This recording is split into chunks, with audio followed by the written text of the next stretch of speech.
moments that can quietly define the direction of the franchise for years to come. There are no games being played right now, no touchdowns or interceptions to argue about. But make no mistake, this is where championships are often built or lost. The Cowboys are staring at a long list of important decisions involving their coaching staff, free agency, and the draft. And while some of those decisions are still ahead, one major move has already been made. Dallas has found its new defensive coordinator, hiring former Eagles defensive backs coach and pass game coordinator Christian Parker. At first glance, this isn't a flashy, headline-grabbing name, and for some fans, that immediately raised eyebrows. But when you dig deeper into the process and the reasoning behind the hire, it becomes clear that this was not a rushed or casual decision. This was a deliberate choice rooted in vision, fit, and long-term planning. Speaking at the Senior Bowl, Cowboys COO and co-owner Stephen Jones shed light on what separated Parker from the rest of the field. And it's important to understand just how wide that field actually was. The Cowboys interviewed 9 different candidates for the defensive coordinator position, which already tells you something about how seriously they took this search. In the past, Dallas has sometimes been criticized for being too comfortable, too insular, or too quick to promote from within. This time, they cast a wide net. According to Jones, all 9 candidates were qualified, which makes the final decision even more interesting. What ultimately stood out was not just experience or resume, but alignment. Mike Schottenheimer, now leading the team as head coach, had a clear vision of what he wanted the Cowboys' defense to look like and how it needed to complement the offense. That word, complement, is key. This wasn't about building a defense in isolation. It was about creating a unit that works in harmony with how Dallas wants to play football overall. Christian Parker's vision matched that idea. Jones talked about the personality of the defense Parker wants to build, the culture he wants to establish, and the creativity he can bring schematically. He didn't just talk in generic football language. He presented specific ideas and wrinkles that would fit the personnel already on the roster. That's a huge deal. The Cowboys are not starting from scratch. They have talented players on defense, but talent alone hasn't been enough. What's been missing is consistency, adaptability, and at times identity. Now, Parker's work is really just beginning. Hiring the defensive coordinator is step 1. Step 2 is building out the rest of the defensive staff, and according to Stephen Jones, that process is already well underway. The team has conducted several virtual interviews and is expected to begin in-person interviews shortly. Ideally, the Cowboys would like to have the full defensive staff in place by the weekend, but Jones also acknowledged that it might take longer, and that's okay. This is not an area where you want to rush. Position coaches shape players on a daily basis, and getting the right voices in those rooms matters just as much as who's calling plays on Sunday. While the coaching staff has been one major topic, the roster itself presents even bigger questions, starting with one of the most productive players on the team, wide receiver George Pickens. Pickens is arguably the Cowboys' most significant upcoming unrestricted free agent, coming off a career-best season in which he recorded 1,429 receiving yards and 9 touchdowns. He wasn't just productive, he was essential. When the Cowboys needed a big play, Pickens was often the guy delivering it. Unsurprisingly, Stephen Jones didn't dive into contract specifics, and that's typical for this stage of the offseason. But he did make one thing clear. The Cowboys want George Pickens back in Dallas. That statement alone tells you how highly the organization values him. Of course, wanting a player back and actually getting a deal done are two very different things, especially in today's NFL, where elite wide receivers command massive contracts. Jones did note that the NFL scouting combine in Indianapolis has historically been a place where meaningful conversations happen between teams, players, and agents. With the combine scheduled from February 23rd to March 2nd, that time frame could be critical in determining whether Pickens' future remains in Dallas or if negotiations drag on into free agency. The Cowboys will have to decide how far they're willing to go financially and whether Pickens is a cornerstone piece or a luxury they can't afford. Another area where there will be some continuity is special teams. Despite significant turnover on the coaching staff, Nick Sorensen will return as special teams coordinator for the 2026 season. However, Stephen Jones was very clear that retention does not equal satisfaction. The Cowboys expect improvement in the third phase of the game. They believe they have solid pieces, a reliable returner, a punter, a kicker, and a snapper, but execution has to be better. Jones also made an interesting point about how defensive talent often translates to stronger special teams play.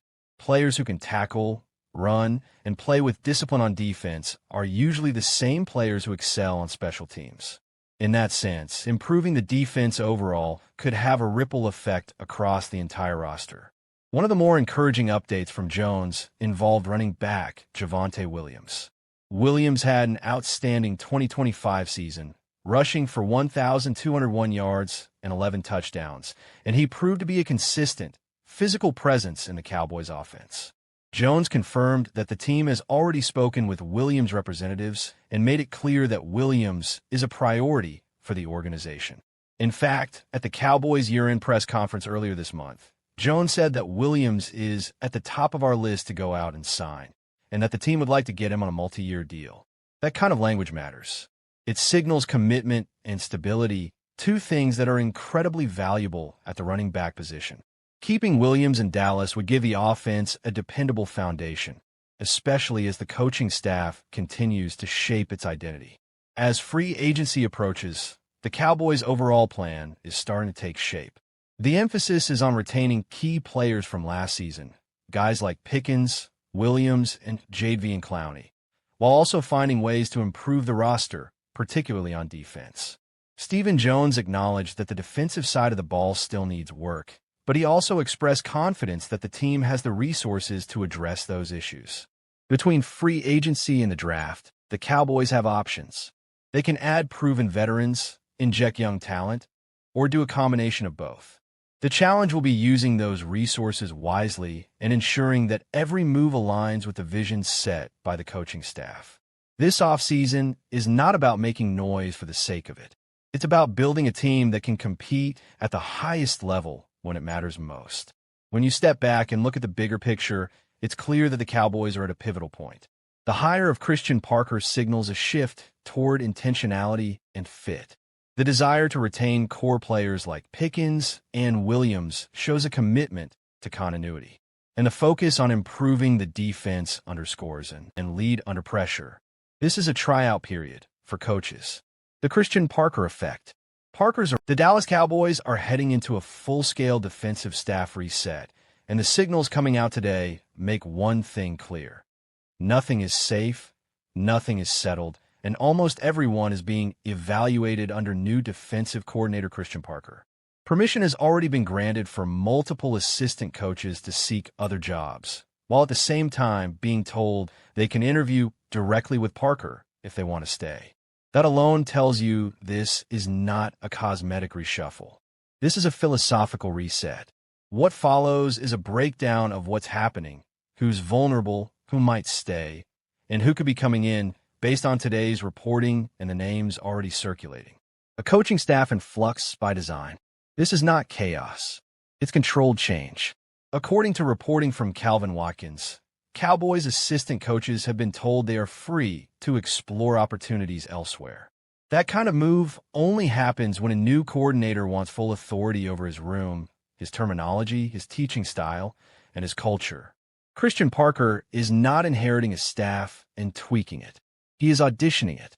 At the same time, several Cowboys coaches are already at the Senior Bowl, preparing for practices next week. That detail matters. It means the evaluation process is happening in real time, with Parker and the front office watching how coaches teach, communicate, and lead under pressure. This is a tryout period for coaches. The Christian Parker effect. Parker's arrival as defensive coordinator immediately changed the power structure. Defensive coordinators who are truly empowered don't just call plays, they build ecosystems. That means handpicked position coaches, unified terminology across units, shared teaching philosophy, coaches who align with how the DC wants to attack offenses. Parker is expected to emphasize versatility, communication, and adaptability, especially in the secondary. That lens will shape every staffing decision. Current defensive staff. Who's under the microscope? Let's go position by position. Aaron White Cotton, defensive line coach. White Cotton's future is the biggest question mark.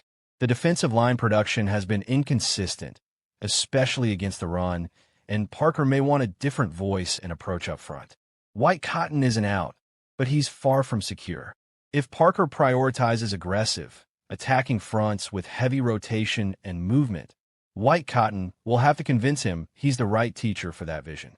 Status: unclear, leaning vulnerable. Dave Borgonzi, linebackers coach. Borgonzi is respected, but linebackers are often the heartbeat of a defense, and many coordinators prefer someone they've worked with before in that role. If Parker brings in his own linebackers coach, it would not be surprising. Status: 50/50. Andre Curtis, pass game coordinator. This role becomes tricky under a new DC. If Parker wants tighter control over coverage concepts and route distribution rules, the pass game coordinator role could either be redefined or eliminated. Curtis may need to show flexibility and alignment with Parker's coverage philosophy. Status: role dependent. David Overstreet II, secondary/CBs. This is one of the most important positions under Parker.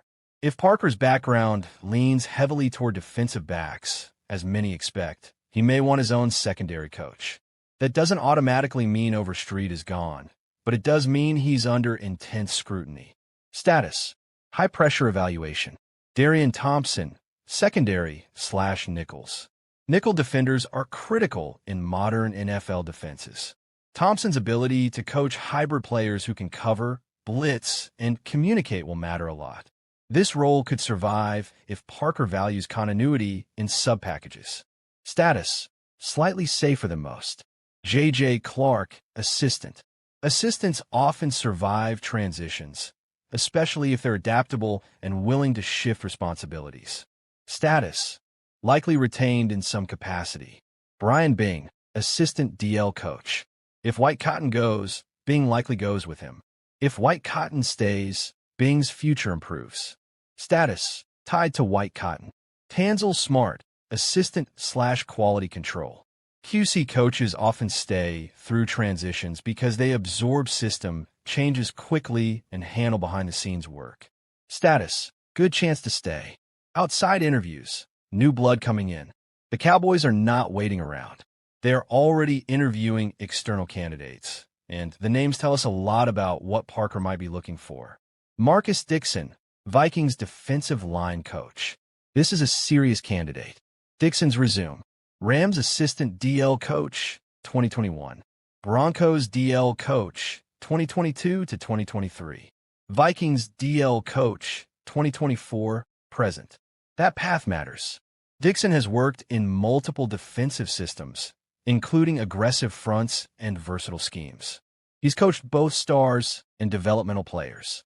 If the Cowboys want a modern DL coach who emphasizes flexibility and technique, Dixon checks a lot of boxes.